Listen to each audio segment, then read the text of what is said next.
And he says to the little one with him, "That's a Jew thing. That's something Jews have on their door. When you get bigger, I will lift you up and I'll show you how to spit on it."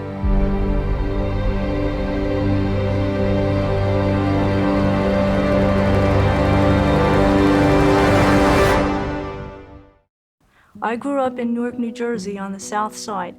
The neighborhood was wrapped by Weequahic Park, and that's what we called the neighborhood. But the most important thing about it was that it was an immigrant neighborhood, heavily Jewish.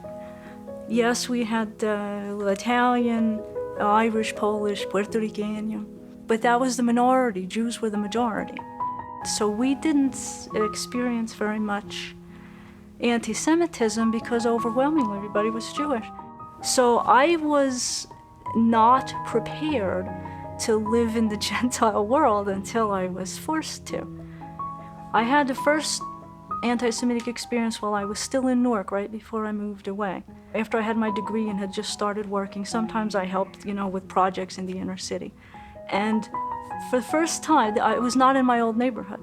And for the first time, when I was working with the crew and they introduced me to a new person who was just joining us to help out, the people who meant well, they had known me since high school, they were kind people and trying to do a good thing. They introduced me as their favorite little Heb.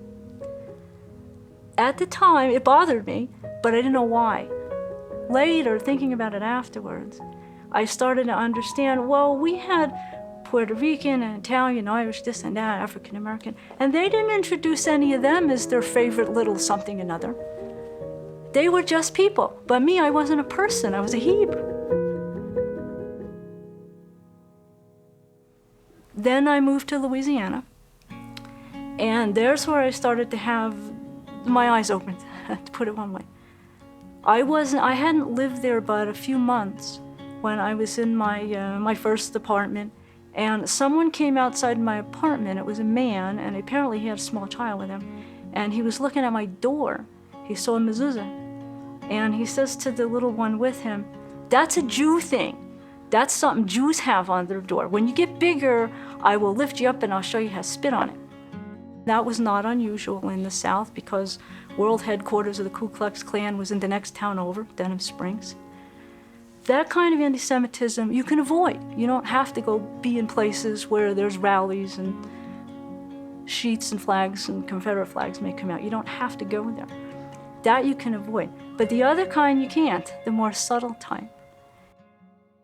One time when I had to go out of town to work, and an acquaintance told me that her brother could work on my car for me while I was away, and he'd come right to my driveway to be done when I get back. I left town. When I get back, the price skyrocketed for the same amount of work. And so I went to the sister or the brother-in-law and said, "What's going on with him before I go pay him? I want to understand." And they very casually said, "Oh, well, while you were gone, he found out you were Jewish." And he told us, "Well, everybody knows how Jews all have money. She won't miss it. I just thought it was okay with me to have some of it, so I'll just charge her that." That makes you feel trashy. That makes you feel, I need to be careful because everyone wants to get something. But the most important effect it had was it made me move. After 10 years, I left. I moved here to Colorado. I was a consultant to an engineering, a big mining company, and we were on a big project and had a big success, and we were having a celebratory dinner. And the CEO, who was very proud of what we did and so forth, he did the after dinner thanking everybody for their role. As the project manager or the lead engineer or the this or the that, when he thanked me, I was his favorite member of the tribe, is what he called me. And later, when one of my colleagues, who was also a friend, went to explain to them that was a bit inappropriate, perhaps you should go in the morning to her office and apologize, he couldn't understand why. These inappropriate things are present, but they're so accepted that either the people who use them or the people who hear them don't realize they're wrong.